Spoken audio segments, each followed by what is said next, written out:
can deal with this. Oh, interesting. I love the honesty. Neetza came through. She was the 75%. There you go. She was the good Samaritan. We've got nice viewers. Look at that. We do, and one very honest viewer. We're going to do it again tomorrow right here on the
You're watching Fox 35 News Plus, streaming on Fox Local.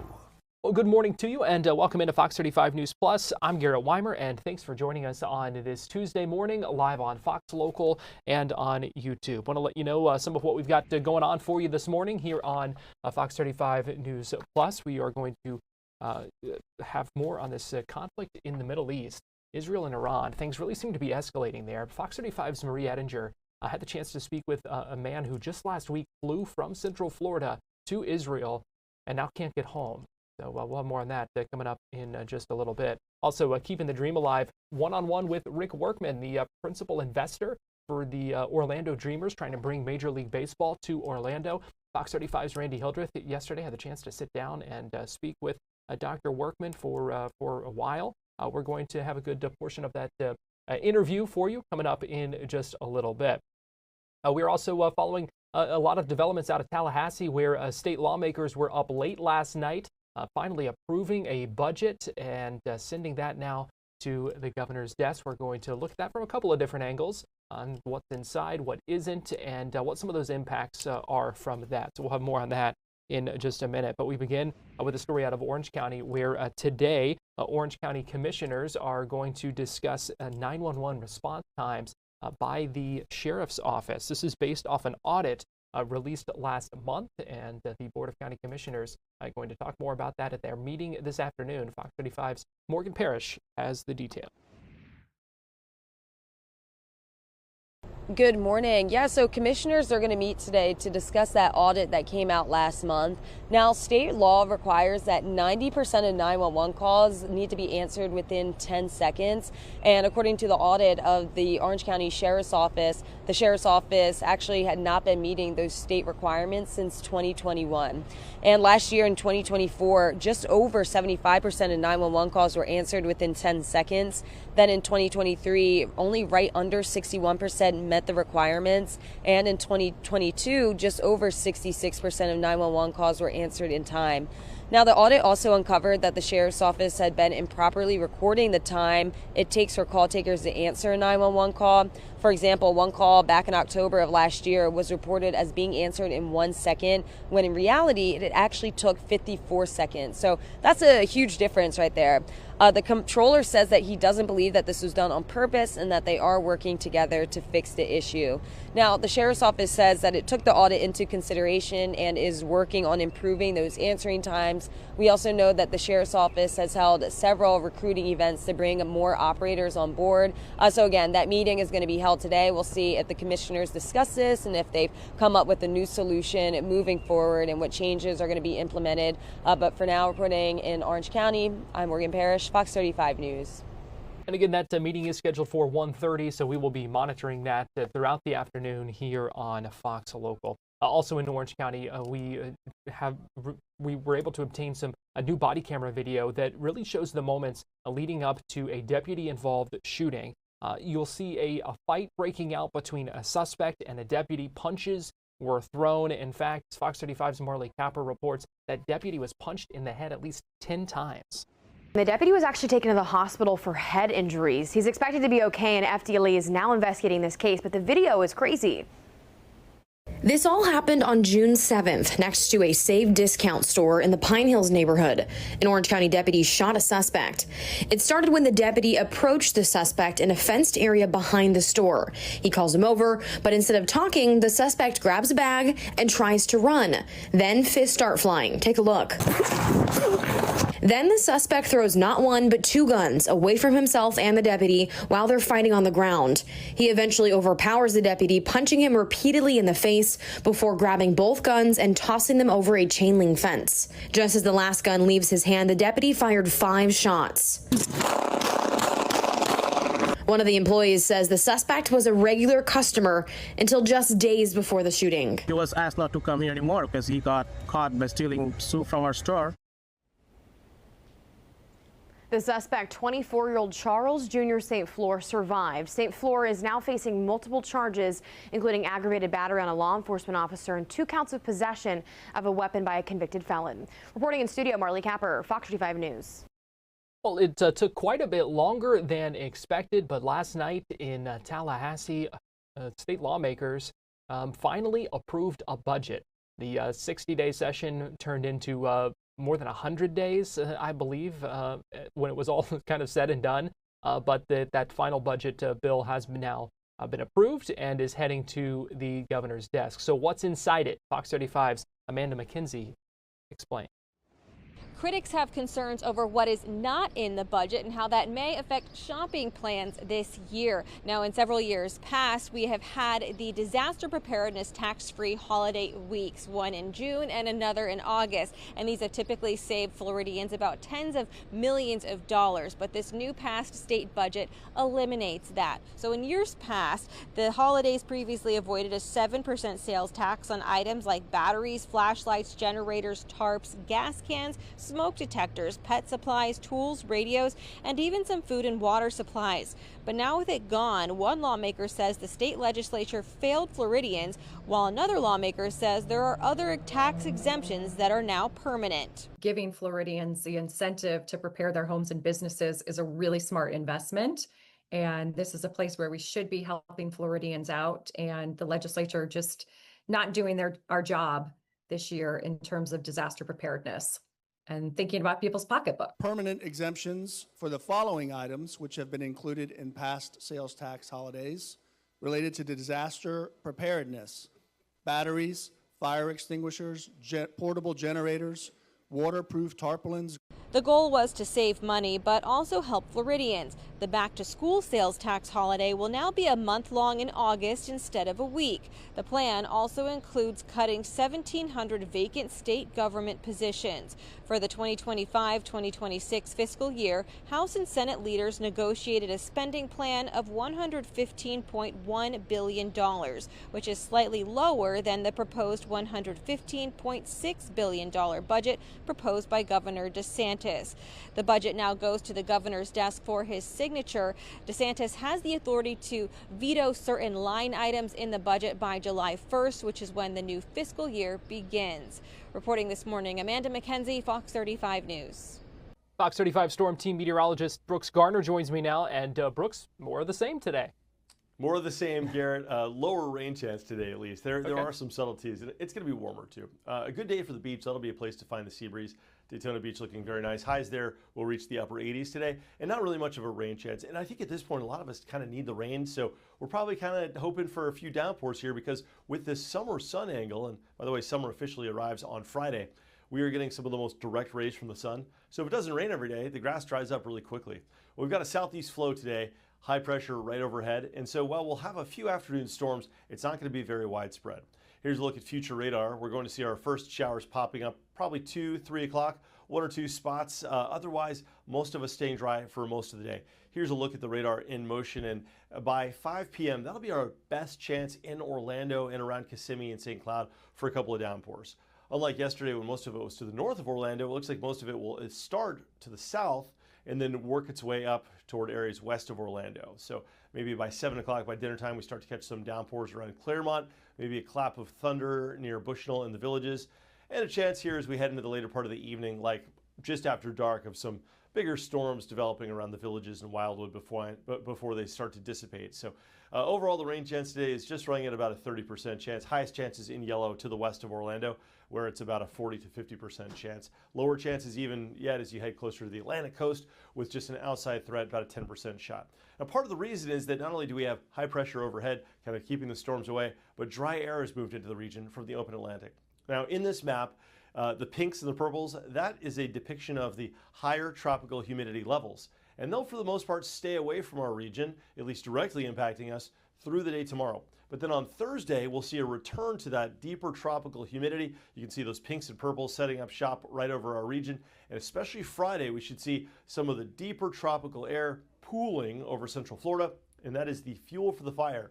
You know, in Florida this time of year, you can have the match with the flame, but if there's nothing to burn, you're not going to get the storms. So you need the humidity to get that process going. And with dry air being pushed in, you can see it here on the real-time satellite data loop, the dry air being pushed in from South Florida, the tropical moisture stuck out over the open Gulf, it's going to be hard to get much of anything meaningful today around the region. Although, again, a couple of storms possible, a couple of storms could produce some localized downpours and gusty winds, lots of lightning as well. It's also going to be hot. I think the heat may be the biggest takeaway today. It's going to feel, this is not the actual high, this is the feels like temperature. It's going to feel like 103 to land today, 102 in Leesburg. Orlando downtown with the buildings, if the air is kind of still, it may feel even hotter than that. The actual air temperature, 95 in Orlando, 96 in Claremont, and 96 in DeLand. So this is big dog heat. You know, this is the kind of heat where if you're not used to it, maybe you're down here on vacation, just flipping around, or maybe you're thinking about coming down here on vacation. This is the kind of weather where if you're not used to it, I mean, it'll slap you in the face. You got to be careful out there. Drink a lot of water, take some breaks in the AC, listen to your body. Even seasoned Floridians can start to feel the impacts when it gets hot like this if you're outside working for a long time.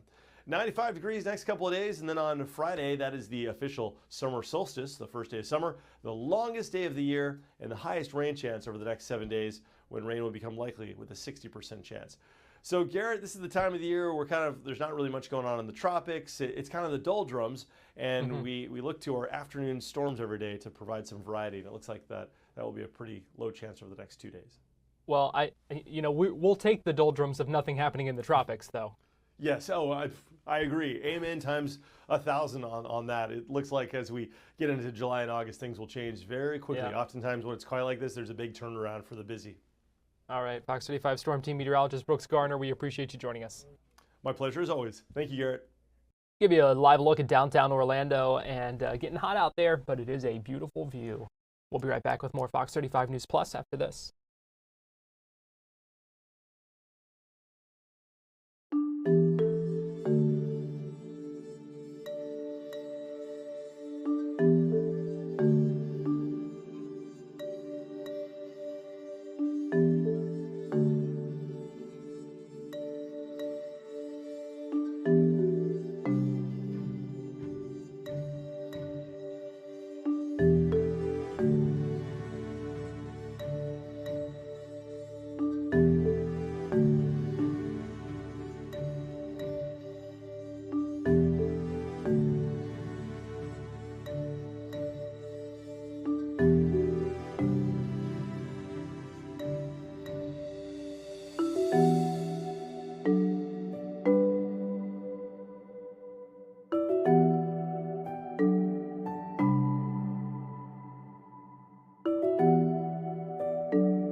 watching Fox 35 News Plus, streaming on Fox Local.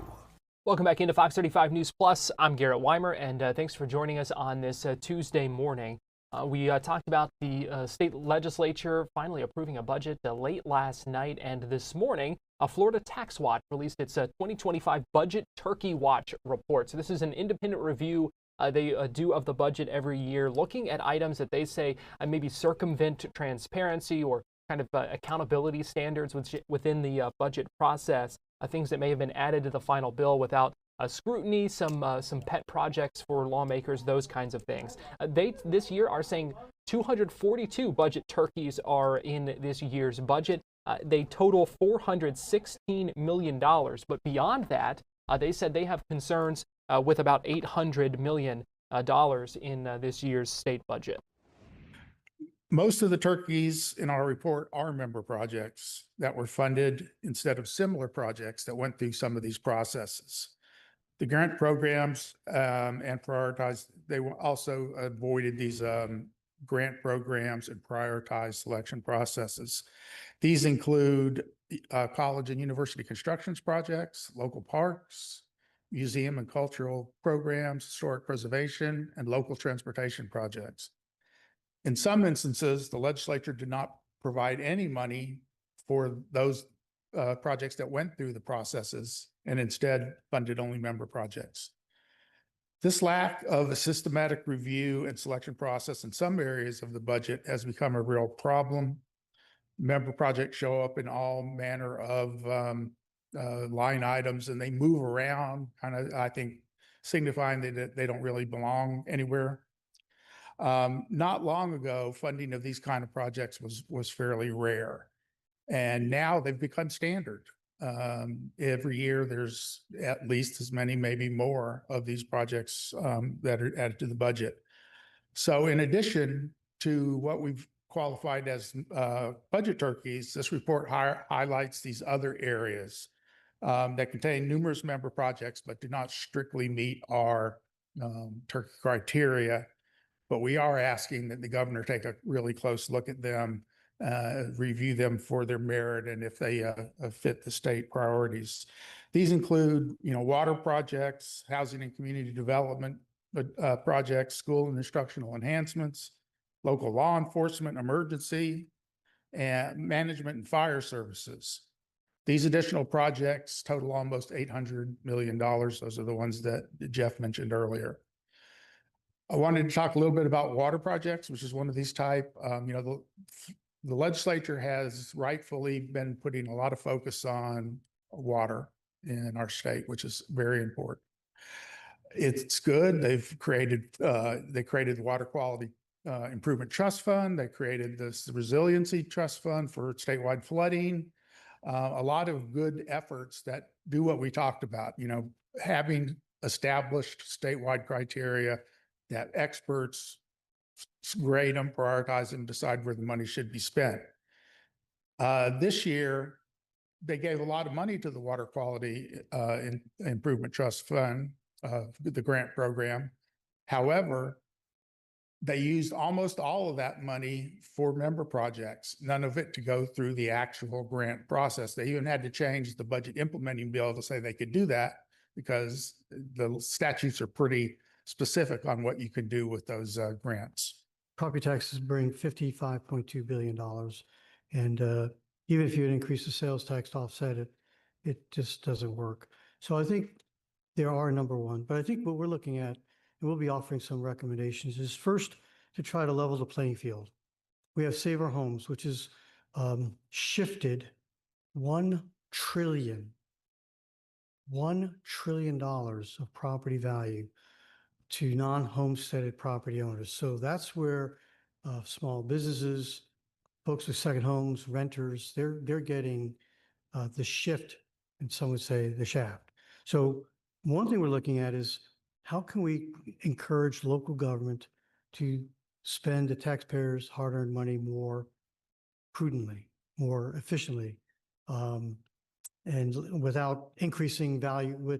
They're taking advantage of rising values and not lowering the millage rate to the rollback rate as required in the truth in millage. So one is to provide up until 1995, Florida, the second most equalized property tax system in the country. One of the reasons that was a hallmark of it, and it was a key component of our nation's equal protection provision, is that all taxpayers suffer the same consequence. Small business owner, resident, homeowner, whatever. It was in the beginning when you say we're going to protect, save our home or save our waterfront homes particularly, and everyone else is not going to be protected. They didn't have any limit for a long time until 2008 and then extended permanently in 2018 to 10%. It caused a great division. It created this bifurcation where the voters saw lots of benefits because other people were paying higher taxes. And that's still very much the problem we have today. It's probably the single biggest problem, and it's fundamentally a violation of conservative governance and the foundation's, nation's founders of the equal protection under the law, because it's not equally protected. So one is to look at maybe providing same kind of limitation, whether it's 3% or whatever, save our property taxpayers, a similar kind of component. That would be one. The other is circuit breakers. We do believe that the big problem with property taxes is the value of property is going through the roof. It's a hardly a good problem to have, but because of so many converging elements, the pandemic and Florida remained open, a lot of great decisions that our state made that others did not make. We're paying the benefits of that success. So values are rising through the roof. So the key is how to do it without inadvertently creating other problems. So we're looking at making sure we don't solve this problem, but create even whack-a-mole, even farther, much more serious problems over here by unintended consequences. So we'll be looking at them. But one thing I'm glad is rather than just have something done quickly, one and done, let's think it through. Let's make sure this is something that can last for at least 10 years, because you don't amend the Constitution readily. The other one is a longstanding recommendation of Tax Watch is on tangible personal property. We're not saying get rid of it, like we did with the Tax Watch led with the repeal of the intangibles tax, stocks, bonds, and money, but tangible stuff like this. And residents don't pay it, but business owners do. And we want to at least to put the provisions to lower the rate or the base in statute so that you can make thoughtful considerations from time to time without having to go to the voter and try to explain it, and very, very complicated, very costly, and things like that. So we're looking to do a couple things. Fundamentally save ad valorem, that puts people on equal footing. So we get at the problem is spending. The fundamental tenet of any conservative tax policies, you control spending, you control taxation. So we've got to do a better job of helping local government control spending, especially since there's fewer of you in your local communities. We don't have the same kind of, journalism and reporting that we once had before. So there's that lack of a check and balance, and they're running sometimes without that necessary check. It's just human nature. So combine those two together would be a long thing. We're looking to see the proposals that come out of the House and of course the Senate, and the governor's going to weigh in as well. But ultimately, if it's a proposed constitutional amendment, it'll come to the voters of Florida. They'll have to get 60% approval on that issue, and Tax Watch will play a very important role because we've got considerable experience and success in this endeavor.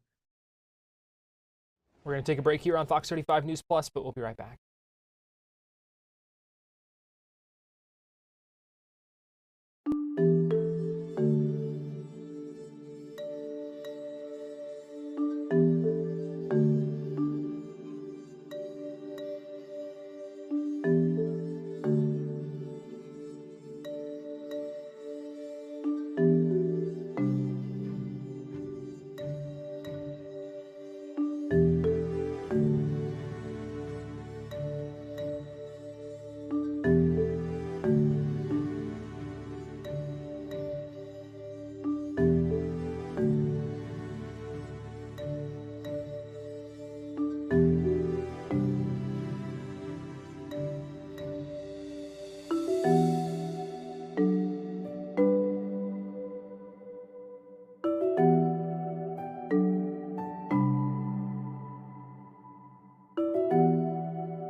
watching Fox 35 News Plus, streaming on Fox Local.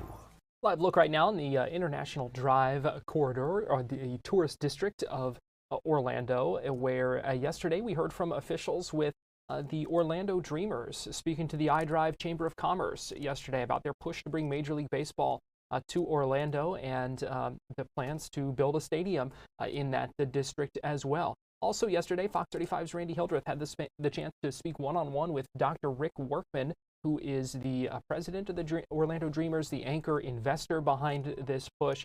He talked about bringing baseball here to the City Beautiful and the next step in getting Orlando and Orange County officials on board. Jim and Pat did several years of work under the radar, in my mind. I don't say it was below the radar, but it was below my radar for the most part. I actually did meet Jim and Pat, I think even pre-COVID. And I said, you know what, you count me in, I'll help you a little bit, somehow, some way. And they've done a lot of work. Honestly, over the last year or two, I said, well, we're kind of, potential ownership group could be maybe this large, and we're trying to narrow it down, and can you do more or whatever else? And honestly, for me, just in the last 3 to 4 months, when Jim said, look, I think I've got the baseball stadium financing, private side, pretty well in good shape. I've got a purchase or expansion debt financing. They now allow some private equity into the ownership stack. We'll need X amount for the ownership group. If you could see a way clear to do this, you could be the lead investor.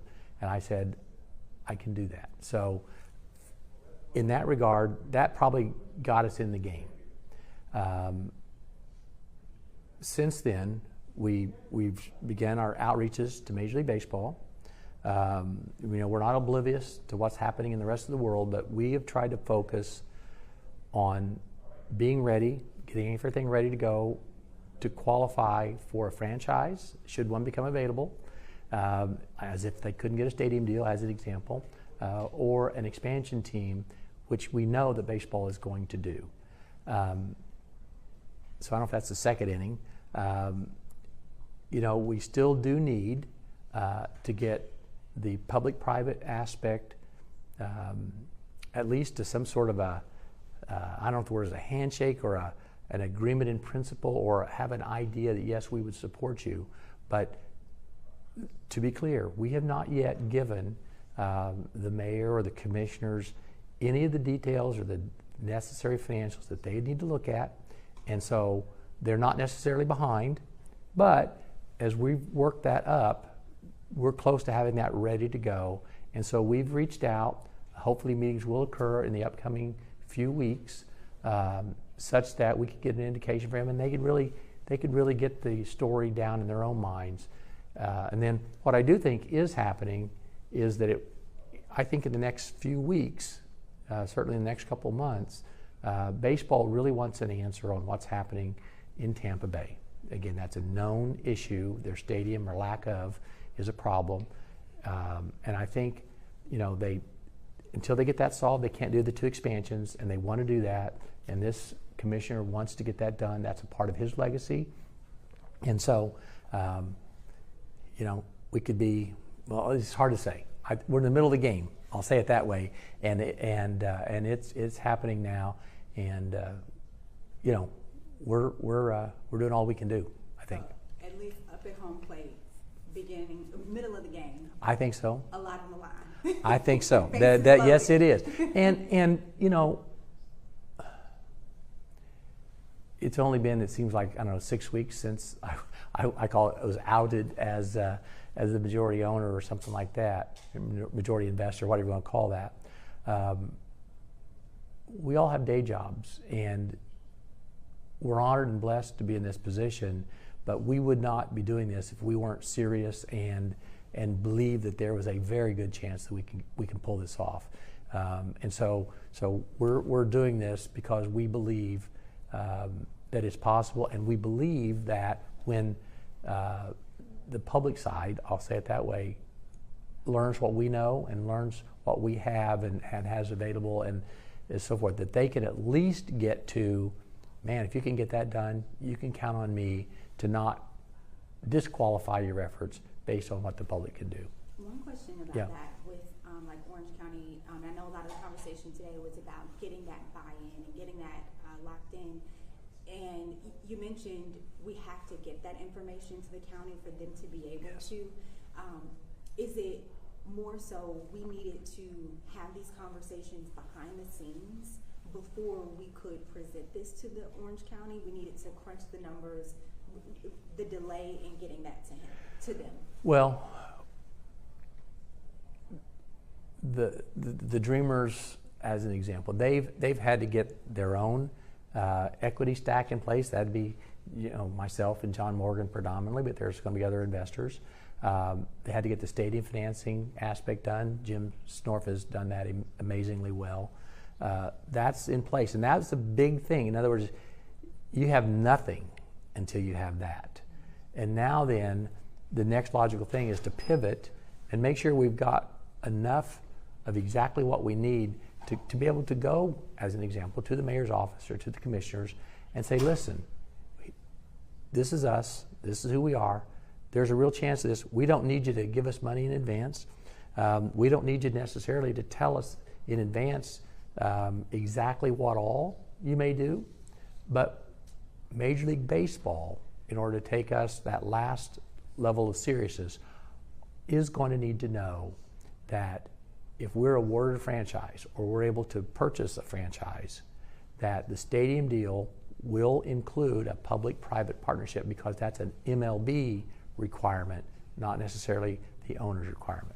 I'm cautiously optimistic, having never spoken with the mayor, having never met with the mayor, but I think in the next few weeks we will have the chance to speak to him. We will have a chance to show him what we have and what we know that is going on. And I think I'm optimistic. I'm cautiously optimistic that we will be able to explain to him, show to him that this would be a once-in-a-lifetime positive opportunity. Now, coming up during our 2 o'clock show, Florida Live, streaming here on Fox Local and on YouTube, you're going to hear more from that conversation between Fox 35's Randi Hildreth and Dr. Rick Workman, specifically when they're talking about the Dreamers' next steps in Orange County. You can also catch that full interview right now on Fox Local. We are going to take a quick break on Fox 35 News Plus, but we'll be right back after this.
You're watching Fox 35 News Plus, streaming on Fox Local. Live look right now at the skyline in Jerusalem. We know the conflict between Israel and Iran has been escalating, specifically since Friday when Israel first attacked the capital of Iran, Tehran. Iran has since retaliated, and this back and forth has continued. According to the Associated Press, at least 224 people in Iran have been killed, compared to 24 confirmed deaths in Israel. Last night, Fox 35's Marie Edinger spoke with a man who flew from Central Florida to Israel just on Thursday night, and now he is stuck in that country. I want to play for you Marie's conversation with Levi Konnikov, who is stuck in Israel right now. He's currently near Tel Aviv, and he describes seeing the rockets and the missiles from the ground, also how people in Israel learn those rockets are coming and how they know when it's safe to leave the bomb shelters. And then Thursday night, late at night, probably around 3 a.m., we got notifications on our phones and something about like, warning, stay close to a protected area, close to a shelter. We didn't know what it was. And then the siren started going off, and it was kind of a warning letting us know that there is a possibility of rockets coming. But there weren't any rockets yet. That was like 3 a.m. the first night I was here. And then since then, every night has just been rockets all night, sirens, running back to the shelter. Yeah. What is that like? I mean, I feel like that's something that people can't relate to, so it might be hard to describe. Yeah, so I've seen tons of videos. Have friends and family in Israel that live here for years. So like I've heard about it and whatever, but it's not actually being here is so much more real than what I expected. And I mean, we have the house where I'm living, people let us stay here, but there's no shelter in this house, so we have to run to the closest building which has a shelter, and then people from all the nearby houses all go into those shelters. They're like shelters in certain areas, so there's just sirens going. You look up at the sky and you just see, it looks like countless of rockets just falling, these red lights just falling towards you, and most of them you see getting like intercepted midair, but they're just coming from every direction, just falling towards you, and you're running towards the shelter, and you just see kids and families and mothers with their babies inside, and everyone's like half asleep in their pajamas, their shirt like half buttoned, just threw things on, ran outside. And it's like it's very sad seeing like families living this way. The children are growing up. Someone here told me that the kids in preschool sleep with their shoes on by nap time, because if there's a siren, there's not enough time to get all the kids' shoes on. They all have to get up and just run to the shelter. So it's very surreal. And like, yeah, Friday night, we were in the middle of doing the Friday night meal for the Shabbat, and there's a blessing we say over a cup of wine to sanctify the Shabbat. And it's a very important time within Shabbat and Friday night. And our host was in the middle of making the blessing, and he's holding the cup in his hand. And in the middle of the blessing, the siren goes off. His whole family's around the table. All the guests are there. And he just puts the cup down, stops the blessing in the middle, and we all leave. And we have to come back and start again. So it's like, it could happen at any moment. And it's very like, it's just a part of their lives over here, you know? I was gonna say, how do you rest? Like, how do you go to sleep at all? So I like to say that we're all jet lagged from the rockets, because every night since I've been here, every night there's been rockets like all night, usually around 3 a.m. So if you were able to get to, sometimes it's like from early on in the night. Sometimes it starts later. Sometimes you're able to get a bit of sleep before, but then you're up at 3 for the next like at least an hour. So everyone's kind of, I can't talk for everyone else, but I know I've been sleeping a lot in the mornings.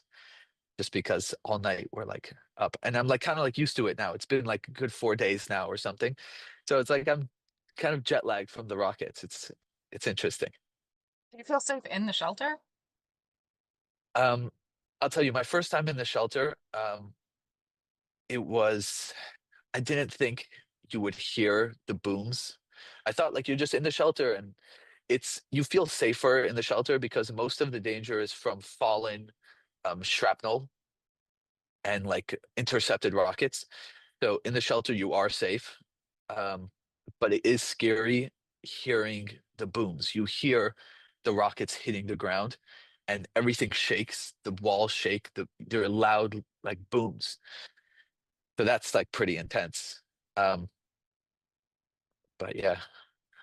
And then I'm also thinking about like how do you decide like, okay, it's time to leave the shelter? I feel like I would just be paralyzed inside there, and like whatever business I Yeah. had to tend to, I would be like, it can get done from the shelter, I guess. Like how do you convince yourself like, all right, time to go about my day now?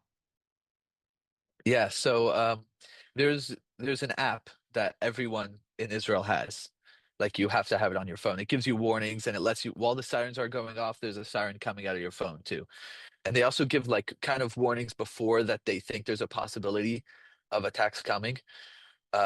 So those will say usually like every once, like let's say usually it's half an hour before it says stay close to a shelter. And then when the siren goes off, you go to the shelter, you wait a little bit, and then eventually, usually after half an hour, your phone would say like, okay, now it's safe to go back, not near a shelter.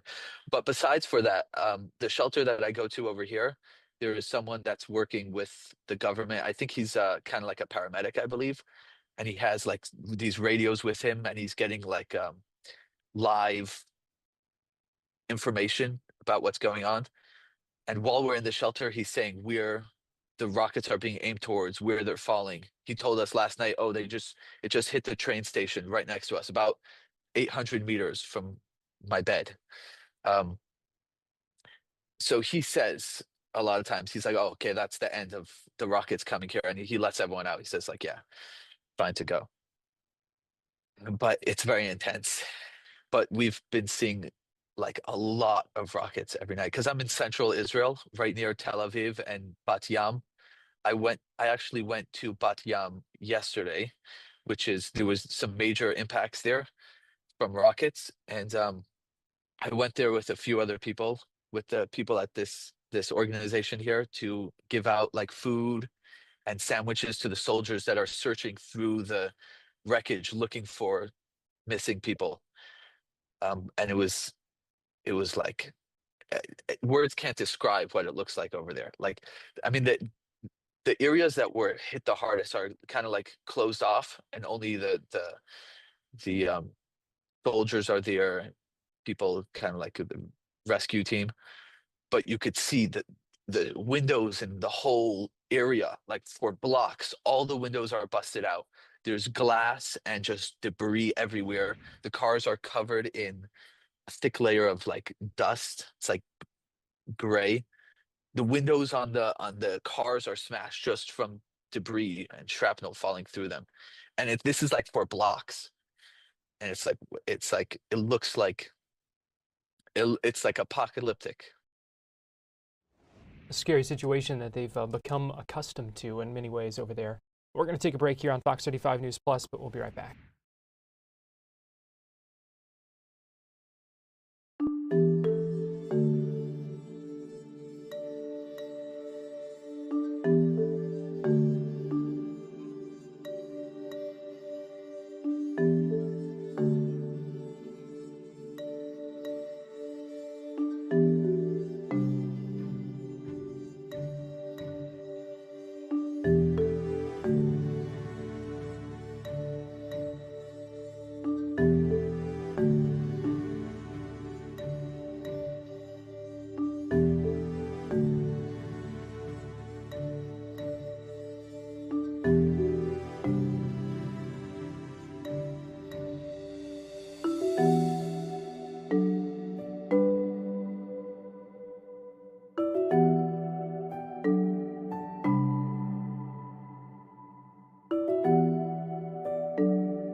watching Fox 35 News Plus, streaming on Fox Local.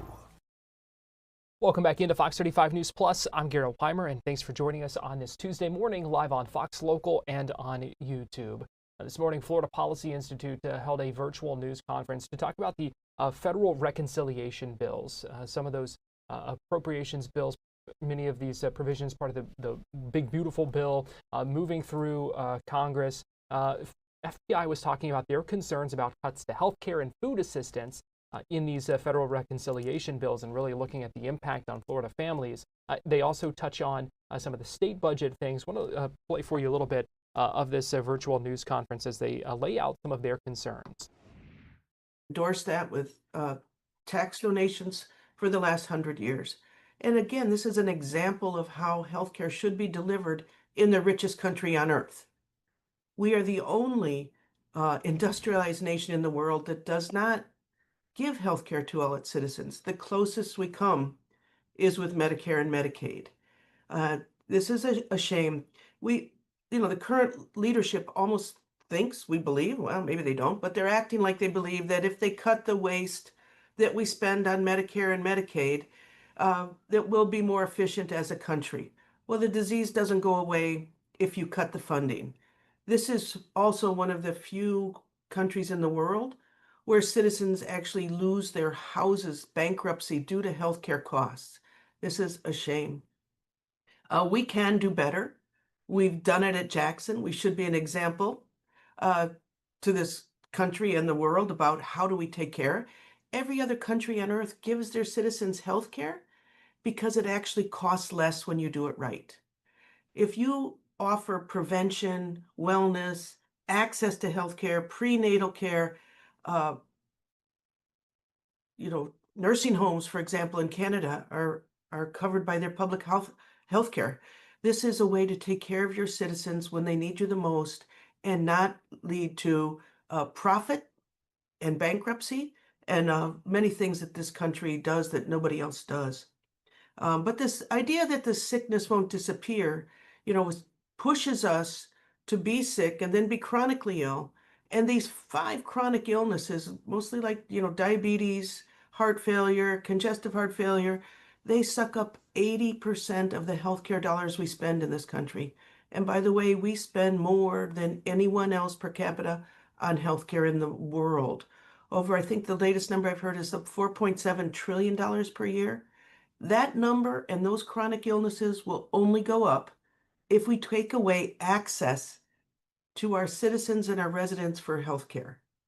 This isn't right. Healthcare is one of the few entities in life that when you do it right, it costs you less.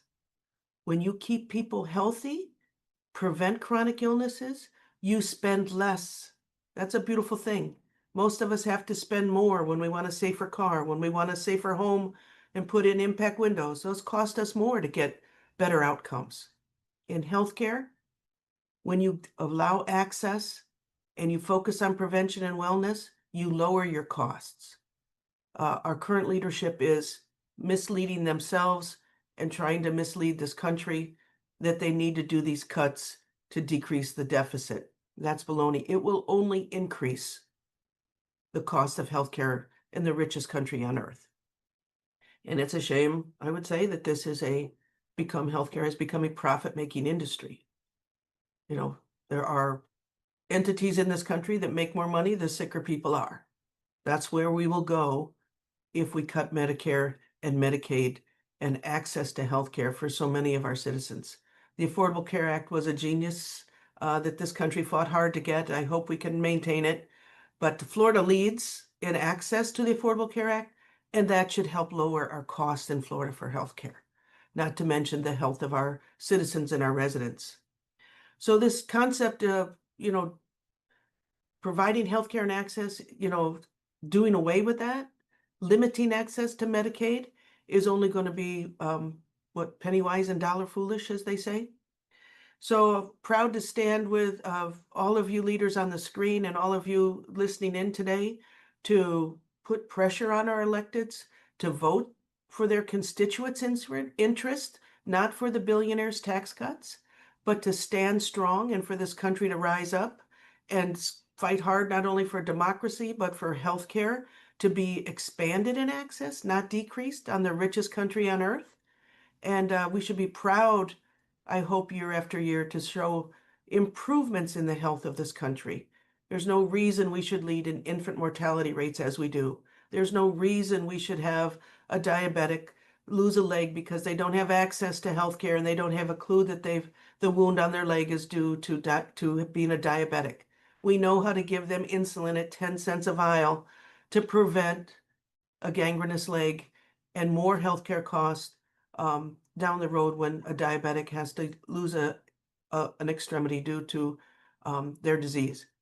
Many more examples, obviously, than those few, but those are front and center, and really, it's crazy and embarrassing that this, again, richest country on earth can't figure out to do healthcare right, improve access for all, and improve the health of our country. So proud to stand with all of you on the screen to fight this fight and push on our electeds to vote the right way. And if they don't, we've got the midterms to change them out. So thank you again to Florida Policy for putting this on. Proud to be here with you.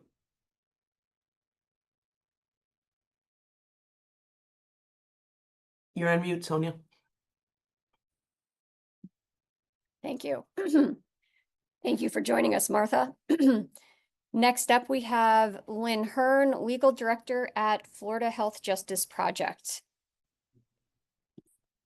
Good morning and greetings from Tallahassee. I'll be focusing on the effects of the reconciliation bill as passed by the House on the ACA, also known as Obamacare, also known as marketplace insurance. These effects have not been as much of a focus of discussion before now because the emphasis had been more on the Medicaid cuts. But based upon the bill that was passed by the House, the changes to the marketplace are now actually projected to cause more Floridians to lose healthcare coverage than the changes to Medicaid. To understand the magnitude of these changes, we have to look at the composition and the importance of the marketplace in Florida. Many of the enrollees tend to be small business owners and employees and their families. Businesses where the employer isn't obligated to offer health insurance because of its size, or it does offer health insurance, but it's unaffordable for either the employee themselves or their extended family. Nationwide, there's 24 million people covered by marketplace insurance, and 4.6, or Erica's number was 4.7, of them are in Florida. So by comparison, Florida has about 4.1 million on Medicaid. So you can see how important the marketplace is.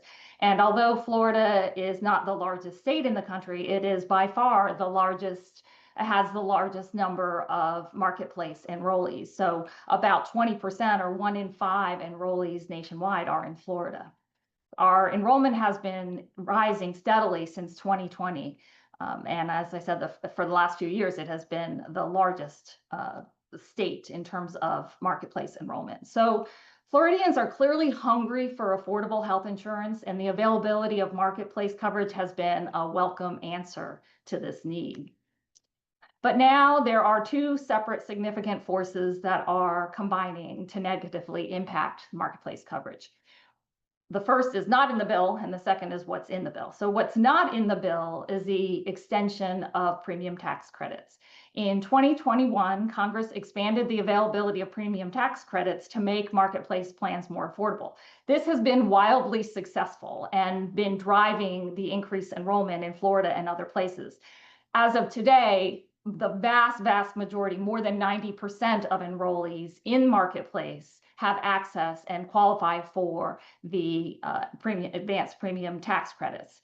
Now, those are due to expire this year, and the reconciliation bill does not extend them. That's very, very significant for these enrollees. For example, the experts predict a 75% increase in premium costs for those that would lose the premium tax credits. So for an example, a family of 4 with an income of $126,000 a year, their premium would increase by $9,000 a year. So obviously this is going to make it unaffordable for many people, and experts expect that the loss of these tax credits will result in 4 million individuals losing marketplace coverage nationwide.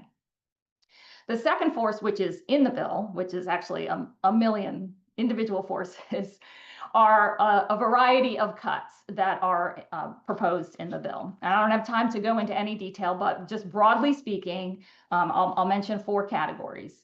One is reduced enrollment periods. The bill significantly shortens the open enrollment periods, and it also eliminates special enrollment periods for low-income individuals. Number 2, increase in burdensome enrollment and renewal processes. At a virtual news conference where the Florida Policy Institute, some folks from a couple of other agencies as well, talking about their concerns about the multiple different aspects of the federal reconciliation bills. So continuing to talk about that, as that happened just moments ago, that virtual news conference, talking about the impacts that they fear on Florida families. Well, thanks for joining us this morning for Fox 35 News Plus. We'll be right back here at 2 o'clock with another live hour of Florida Live. Expecting to hear from new Orlando Magic player Desmond Bain at 2 o'clock as well. So we'll bring that to you live here on Fox Local and on YouTube. See you then.